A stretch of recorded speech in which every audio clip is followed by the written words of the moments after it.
many of you had already started talking about fare fixation, as it were. Look, this is not fare fixation in the commonly understood thing. We are dealing with an extraordinary situation where, let me tell you, on the Bombay-Delhi sector, we used to have 100 flights a day. I'm going by example, for instance. Now, you don't have 100 flights. You're going to have only 30 flights or 33 flights. Now, if you have that kind of a demand and you don't fix something, it is entirely conceivable. I'm not saying it would have happened. It's entirely conceivable that fares would have skyrocketed and remained very high. Therefore, we are trying to meet the situation. I am confident that based on our experience, based on the airlines' experience, based on consumer feedback, once we exit from this 3-month period, we can either return to status quo ante, which is a situation prevailing prior to COVID, or, we can have a market-based system which is equitable. Well, there you go. That's the Civil Aviation Minister, Hardeep Singh Puri, who's just concluded a press conference making it all official. Come Monday, May 25th, you will see domestic flights take off. Incidentally, in that press conference, he also talked about the ET Now live webinar, where it was the first time ever that the minister said the central government and airports have been ready to have flights, domestic flights resuming, but the states who have not come on board. Clearly, the states have now come on board, and what you're seeing is the SOPs also being announced for the airports and airlines. I'll come to that in just a bit. But ladies and gentlemen, it is now official, something we've been telling you right here at ET Now. Airfares are indeed going to be capped. So if you look at the Delhi-Mumbai flight, and that's the example Mr. Hardeep Puri used, you're going to see a price band of 3,500 rupees to 10,000 rupees. And he's very clear that at least 40% of the flights will have to be sold at the lower band. He's divided flights into 7 buckets in all. When it comes to SOPs, passengers will only get entry into airports if they have web check-in. They're not going to get food on board. There'll be no newspapers on board. Only one check-in baggage that you're allowed to travel with, which once again means an opportunity lost by airlines to earn money. Remember, the low-cost carriers do charge you for food. They also charge you for extra luggage. I'm going to now discuss the reopening of the Indian skies with 2 gentlemen who understand it better than no one else. I've got with me Kalra, the founder of Makemytrip. I'm also being joined by Aditya Ghosh, the former CEO at Indigo, currently the board member at OYO. Gentlemen, good evening. Good talking to you as always. I know both of you are healthy and safe and been very busy at work, with Aditya spending a lot of time on his fitness regimen as well. I'll start with you, Deep. Tell me something. Now that you've had this press conference by Hardeep Puri, can you talk to the viewers of ET Now, to the consumers of Makemytrip? What's going to happen with bookings? How is it really going to be decided at the back end, whether a plane has sold the tickets, at which price band, the median has been reached, all of that? How big a challenge is all of this? Yeah, surely, Nayantara. Firstly, the good news. I guess the good news is that the domestic skies will open up, and 25th is around the corner. Some were hoping it'll happen a week earlier. Some were expecting this to happen a week later. And, I'm glad that finally the minister and the ministry have announced the opening date. And, honestly, while I'm not one for regulation, but I think starting with 33% capacity is not very different from what airlines might have done if they were given a free hand. No one's going to start with 100% capacity. That's the reality. There isn't that kind of demand. Leisure demand on flights is obviously not there right now. Will come back only after a while when people feel are flying. Right now, who's flying? People are flying when they want to get to a place, they've been displaced, or they want to be with their family, their parents, bring their parents back home, or their travel not be transacted online, just like we are doing. Large part of India actually needs people to walk the streets, to go to markets, to meet their customers face to face. So I think it's non-discretionary travel which is going to start. For a customer, I don't think the calculation holds any meaning. For a customer, all the customer needs to know, for this kind of flight, this is the max or this is the min. And actually, he or she is going to leave that to the airline to decide. And the airline will decide the pricing. It's at the back end that these calculations will be done. Yes, admittedly, they're slightly convoluted. I think I did a quick calculation while hearing the presser. And basically, 40% of tickets have to be sold, at least 40% at the midpoint of your lower price band and your upper price band. And taking the same example of Delhi and Mumbai, we come to a price of 6750, which is the midpoint, and the balance 60%, therefore, you can expect to be sold at maximum price. If that's the case, all you needed to say, I think, was, unless I've got my math wrong, is that, X percentage of tickets need to be sold, or the average price has to be no more than 8,700 or 8,500 or whatever the number is. I think it's become a little complicated, but the airlines have to do a simple calculation per flight. So it's not that big a deal. For me, the bigger deal is how long will this so-called regulation of pricing last? So hopefully it's only going to be for this period of 3 months. Hopefully cut short even earlier. And it's not something where we say going forward, we'll continue with regulated pricing. That for me is definitely a shift away from market force pricing. Deep, Kalra, before I go to Aditya Ghosh, and I'm going to ask him for his calculations as well, I just want a quick clarification. This off-the-cuff math that you've done during the press conference, does it also take into account that you're only going to have 1/3 capacity and all of that?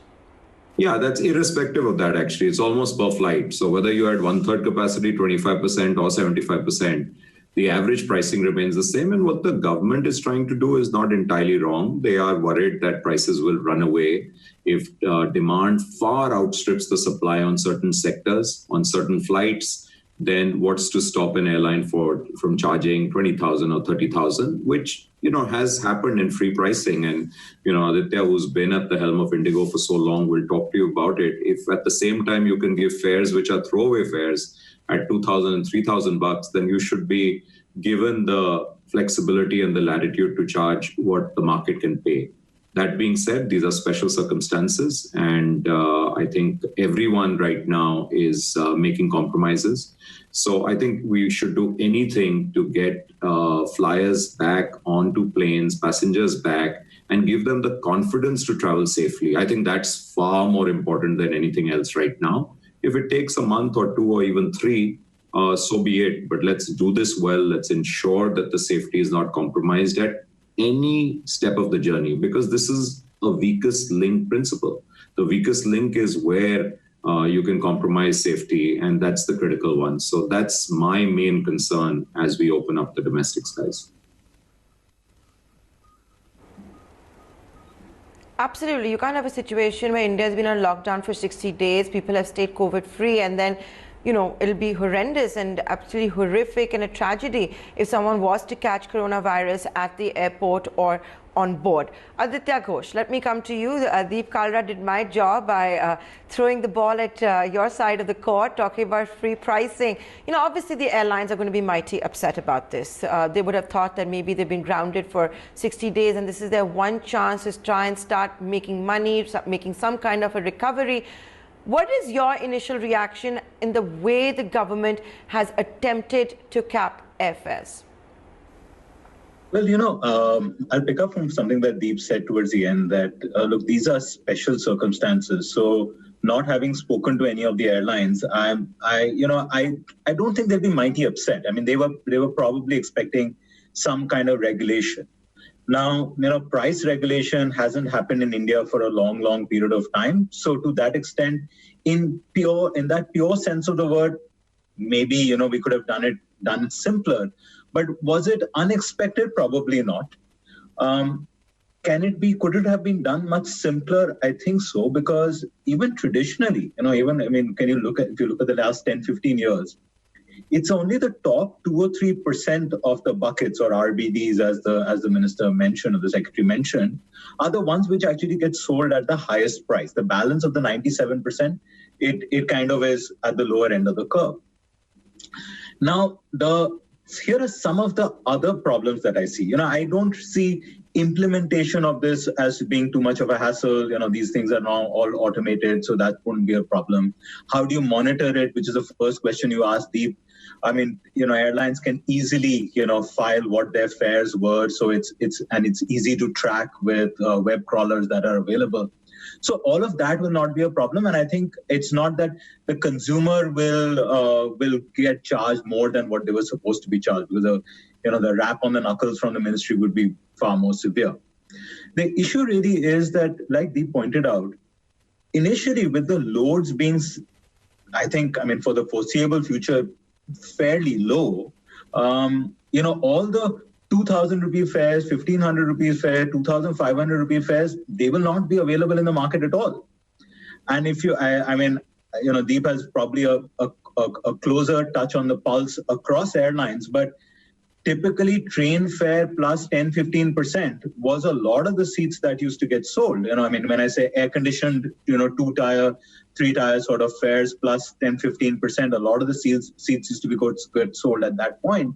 So all of this really cheap, affordable, low fares will not be available. Now, what the airlines may actually get a little bit, I don't know, disappointed. I don't know if upset is too strong a word, but what they'll be disappointed about is that while they would say yes to something like this or go with it for whatever 2, 3, 4 months that this will last, the issue will be that, all of the other relief that they needed, in terms of airports authority charges, in terms of, some relief on the PSF, maybe some relief on GST, maybe some relief on the fuel tax, none of that has happened. So that, so it's got a little bit of a double whammy where you're maybe tied, your hands are, I won't say tied at the back, but your hands are somewhat tied in terms of pricing. But on the other hand, your cost structure is still what it was. And that is going to be the one which is really going to be the consistent pain to the airlines. The other is and as an airline operator, the other big issue is 1/3 of the schedule. When you say 1/3 of the schedule by route, that basically then again ties down your hands tremendously in terms of network planning. Because now you have to kind of assume that all the markets will kind of run in a somewhat a similar way, which it never happens. And that then restricts you from being able to take aircraft capacity and move them around into various routes and then make up for the lower load factors in some place and address the higher demand in another place. So let me come in there, Aditya. One idea that was being mooted in the press conference, and I know, from background and stories that we worked on here at ET Now, while the airlines have been vociferously against the capping of airfares, which is till 24th of August, as announced by the Civil Aviation Minister. Could another way have been looked at is maybe 50 or 60% of the seats are capped, and this is the rate, and for the rest, if people are willing to pay, and then the sky is the limit. Would that have been maybe a better model? Look, I mean, in the circumstances that we are in, such a free market regulation, free market sort of, price, this thing, while the airlines would have, of course, liked it, I'm unsure that would have been actually a reasonable ask, or that would have been. I think the reasonable asks are more around give us some relief on airport charges, give us some relief on landing and navigation charges, give us some relief on airport taxes, so that we can kind of manage our cost structure and then pass on the affordable fares to people. Now, like Deep pointed out, because of these the way the fare regulation has been announced today, it's actually just imagine that there are two sort of bands, and the fares will naturally tend to the upper end of those two bands. And actually, when you probably do the math, this actually may turn out to be a more expensive fare than what would have actually happened in reality, because I don't see 100% full flights for a while, and neither do I see 20,000-25,000 rupee fares, but it is what it is now. But I'm more worried about the schedule, and I'm more worried about one other thing. And I'm sure when you were the Indigo CEO, you loved nothing more than seeing that. I'm sure when you were the Indigo CEO, you loved nothing more than to see that fare of 25,000 rupees. I'm going to come back to you, but I want to go to Deep on this very topic. Deep, now, I want to know what's happening at Makemytrip. You're India's largest and go-to portal when it comes to booking tickets. How how are you prepared at the back end? Because, you know, there is also this entire situation, and I'm not getting into the international flights, but the fact is that the figure that we have is that there were flights worth $500 million that had been booked for domestic and international. Now, with the reopening of domestic flights, of course, a lot of consumers will say, okay, you said you would give us vouchers till the flights would restart. Now flights are restarting, start adjusting it. Isn't that going to be a nightmare? Yeah, there are a lot of complications, but what I'd like to share as, you know, as a large travel portal, like you said, we've actually been seeing people make bookings right through. The amount of pent-up demand that's there is not funny. So I actually believe initially a lot of flights will go quite full because people are waiting to get back where they are, but that could be a one-off. But then after that, I think Aditya is right in saying it'll take time and it'll all depend on how the situation, COVID situation develops. So initially there are people waiting to get back. They've been displaced and they're the folks who need to get back home or need to get wherever they are. After that, it's going to be business needs only. There'll be some of, you know, cavalier travelers who'll be happy to hop on a flight and say, I'm done of being boxed in and I'm going to go, I'm going up to the hills, etc. You will have people that say we'll travel as safely as possible. We'll wrap ourselves up as a PPE package and get there. And we know enough people who do that. As a travel company, I can tell you that, yes, the refunds issue has been a contentious one. Our hands have been tied. That's the reality. If we get the refund from the airline, we give the refund. If we don't get the refund, the reality is we can't give any refund. So it's been tough on everyone. So I'm hoping now with the opening up, using the vouchers or the credit shell is not a problem at all. That system is fully automated and it's completely seamless when you book something with Makemytrip, Go, etc. So there's no problem. You will be able to get your credit vouchers worth. So I think it's a big relief actually to customers whose money was stuck in refunds and who need to travel. They should be able to use this up pretty efficiently now. So I you know, really opening up will help a lot of people. Yes, it could have been made easier for airlines. I actually believe with a price band already prescribed, you've got a lower end and you've got an upper end depending on the duration of the flight. Why do you need a further layer? And why this further complication on 40% of this, the median pricing of this, the weighted average of the two, which is essentially what it is. I think you've got two bands that's good enough now, operate within it, because what's the real fear? Actually, you only need an upper band. You don't even need a lower band. Lower band is up to the airlines. So, and if the airlines want to compete and, you know, trip over each other, which is highly unlikely right now, everyone's cash strapped. So those days aren't going to come back in a hurry. All you needed to do was to cap the upper price. I don't think there was need to do anything else, but I'm sure people who put the rules in place know better.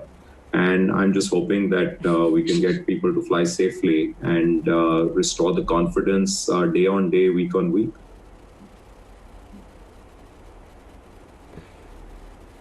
Absolutely. I think the lower ceiling, I'm not sure why it was put, maybe to avoid a price war type situation, which given today's market, I'm not sure what the odds of that are to take place. Aditya, let me come to you. You know, like you ran India's, and you were instrumental in creating India's largest and most profitable airline. You're going to have 7 sections in all, right? Less than 40 minutes is the first section. Section 2 is 40 to 60 minutes. Third section is 60 to 90 minutes, and so on. It goes on, with the last section being 3 to 3.5 hours. I am still awaiting the final details of the fare structure for according to these 7 buckets. But you know, you understand the airline business. Do you think that given what has happened with airfares, airlines will obviously want to be only on the most lucrative routes, which are, you know, the likes of Delhi, Mumbai, Bangalore, all of that. Do you foresee airlines coming out with the shorter flights, connecting the smaller towns, Udan flights? Do you see that actually happening? Because the airlines are under immense pressure. They've been grounded for 2 months, and like you correctly pointed out, their cost structure has not changed at all. There's been no relaxation on that front. Is that an area of concern, that we may not see the kind of air connectivity that is needed for stranded people to go back home and reunite with their loved ones? Well, let me first start off by saying that do I expect a reduction in capacity? Yes. I would have expected that reduction in capacity even without this 1/3 sort of summer schedule sort of rule. Because, you know, it's impossible to operate, the entire network and at the current cost structure with the uncertainty around traffic. But the second thing that I want to emphatically state is, and this is a myth in a lot of the kind of ecosystem, that the Delhi Bombays of the world are the more profitable routes. Actually, in a lot of cases, Delhi Bombays of the world are not the most profitable routes. Some of the most profitable routes could be a Calcutta Agartala, or for example, a Delhi Dehradun, or for example, a Delhi Srinagar. Because the sheer capacity on those routes is less, there are less number of seats, there's a much bigger demand on those routes, and therefore those actually shorter sectors see higher fares because of just the scarcity of supply that is there. So given this in mind, will the airlines try to cherry pick those routes which are more profitable than others? Absolutely. Any business does that. I mean, if you were selling a more, profitable cup of coffee, you will sell a more profitable cup of coffee. But there is already a very complex and detailed formula of route dispersal guidelines which are already built in to ensure that a lot of the smaller underserved sectors of the nation get served by airlines just by the sheer amount of the formula that runs in how many you're going to put in category 1 routes and 2, 3 and so on and so forth. Now, finally, Udan is a completely different animal altogether, because there it is a subsidy driven. It's not actually does not play according to, normal market, practices, and there is a subsidy, then there are guarantees and so on and so forth. And again, in that, there may be certain Udan routes which may be profitable and which may not be. And therefore, if the government had this sort of triangular sort of objective of making sure that passengers are served, making sure that airlines give lower fares, and also making sure that the airlines don't go bankrupt, I think the only way that they could have done it is by, pushing in some, kind of a fiscal relief, which would have ensured that in exchange, they could have said, okay, I want you to keep your fares at a certain level and also serve a certain number of sectors. Very quickly, because we're running out of time, Deep, I'll come to you. Do you think this could perhaps be the time when we'll see domestic carriers engage and indulge in code sharing just to get around this problem? There is a problem, a human problem, stranded people. Even from the evacuation perspective, you've heard about tourists, NRIs are all stranded. They can't get to the airports to fly back on all of those evacuation flights. Do you think Indian aviation will flirt with code sharing now for domestic routes?